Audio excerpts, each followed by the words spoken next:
Welcome back to another technical deep dive here in the debug zone.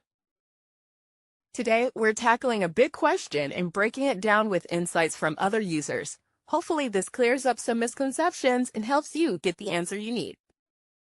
So, buckle up, stay a little curious, and let's jump right in.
And that's a wrap.